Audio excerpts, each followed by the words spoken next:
Assalamualaikum warahmatullahi wabarakatuh.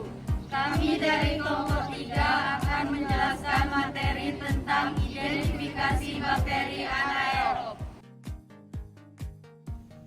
Bakteri anaerob merupakan bakteri yang tidak dapat tumbuh dalam suasana O2 atau asam. Karena dalam suasana ini akan terbentuk H2O2 yang bersifat toksik terhadap bakteri.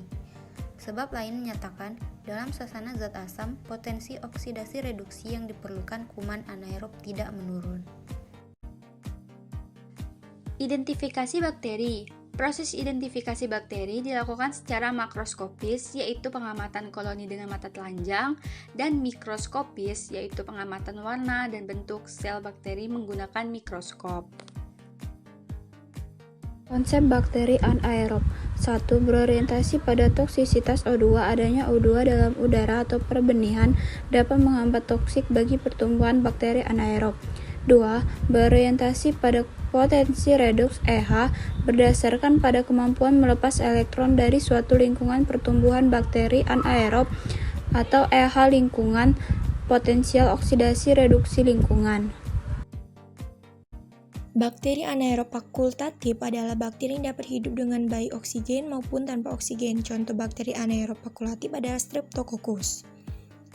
Berbeda dengan bakteri anaerob tidak berspora atau bakteri anaerob fakultatif, bakteri spora atau obligat adalah bakteri yang tidak membutuhkan oksigen dalam hidupnya, dan jika ada oksigen, bakteri tersebut akan mati. Beberapa contoh bakteri anaerob.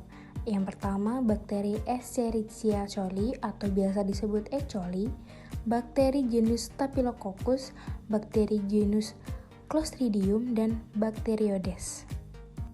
Bakteri aerob dan anaerob dalam media cair. Bakteri aerob datang ke permukaan medium dalam medium cair. Sedangkan bakteri anaerob menetap di bagian bawah media. Habitat pada bakteri aerob hidup di tanah, air, dan pada permukaan yang berbeda. Sedangkan bakteri anaerob, bakteri yang hidup di daerah yang kekurangan oksigen seperti sistem pencernaan atau lambung kedubur hewan. Persamaan antara bakteri aerob dan anaerob. Yang pertama yaitu bakteri aerob dan anaerob adalah prokariota. Bakteri ini mengalami 3 langkah respirasi sel, yaitu glikolisis, siklus Krebs, dan rantai elektron. Semua langkah dari respirasi seluler pada bakteri ini terjadi di sitosal. Bakteri fakultatif dapat hidup sebagai bakteri aerob dan anaerob.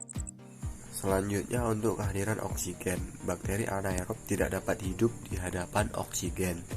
Sedangkan efisiensi untuk produksi energinya, bakteri anaerob menghasilkan lebih sedikit energi daripada bakteri aerob. Akseptor elektron akhir. Pada bakteri aerob, air dihasilkan dari molekul oksigen oleh bakteri aerob. Sedangkan bakteri anaerob, nitrat, metana, sulfida, dan zat seperti asetat diproduksi oleh bakteri anaerob. Toksisitas O2. 1. Bakteri aerob memerlukan O2 sebagai akseptor hidrogen dan tumbuh baik bila terdapat udara yang mengandung O2. 2. Bakteri anaerob memerlukan bahan lain sebagai akseptor hidrogen dan sensitif terhadap O2. 3. Toksisitas O2 disebabkan terbentuknya H2O2 atau hidrogen peroksida dan O2 superoksida, radikal bebas yang toksik. Terima kasih.